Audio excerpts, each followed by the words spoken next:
មានលុយ100000រៀលទិញបានអាវប្រហែលនៅផ្សារបឹងកេងកងតោះចូលទៅក្នុងផ្សារមើលទាំងអស់គ្នាដើរមកដល់ចំពេលលបងឲ្យពៅល្មម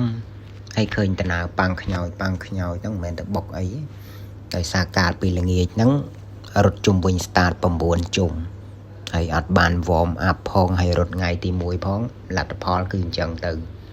តែពិតជាលើកទី2របស់ខ្ញុំទេដែលមកផ្សារបឹងកេងកងនេះកាលមកពីលើកទី1ហ្នឹងរៀងយូរដែរហើយអញ្ចឹងសងំតដើររកឃើញកន្លែងទិញអាវហ្នឹង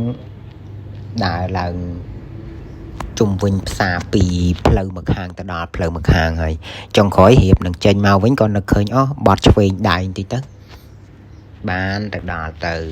ដំបូងឡើយក៏ពិតចង់កាត់អាវទេ100000ហ្នឹងតែដល់ពេលសួរគេទៅមានអាសាចំណាត់នោះ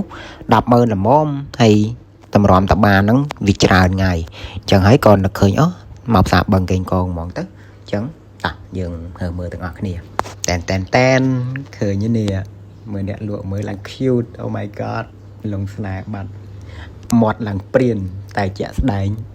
អត់ហ៊ាននិយាយអីមួយគាត់ទេគាត់ក៏អៀនខ្ញុំហើយខ្ញុំហ្នឹងក៏អៀនគាត់ដូចគ្នាបានគាត់រៀងឲ្យខ្ញុំអើយអៀនណាពេលបាននៅក្បែរ Aldi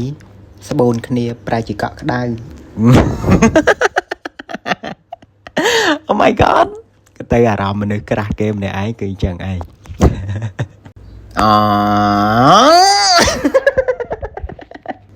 មកដល់កន្លែងនេះដល់វគ្គចកលោះហើយមើលផងលោផងហើយចុងក្រោយបាន10អាវតែគិតទៅគិតមកសួរតម្លៃគាត់ទៅអាវមួយ 15000ហើយបាត់ចិត្តយើងមានតែតែ 100,000 ម្ល៉េះហើយក៏ដកអាវ3ចេញទៅនៅសល់7អាវហ្នឹងមានអាវខ្មៅដៃខ្លីមួយអញ្ចឹងវាគិតទៅវាជិត 100,000 ដែរ 91000ហើយអ្នកលក់គាត់ថាចុះតម្លៃនៅសល់អាវមួយ 13000ទៅ 13000ហ្នឹងសរុបទៅវា 91000ហើយនឹងគាត់គិតត្រឹមតែ 90000ចុងក្រោយលុយរបស់យើងនៅសល់ 10000រៀលហើយ 10000រៀលយើងចេញមកក្រៅផ្ញើម៉ូតូអស់ 2000ម៉ូតូ2អញ្ចឹងត្រប់ទៅនៅសល់ 8000អញ្ចឹង 8000បានកាហ្វេ2កែវតាមផ្លូវ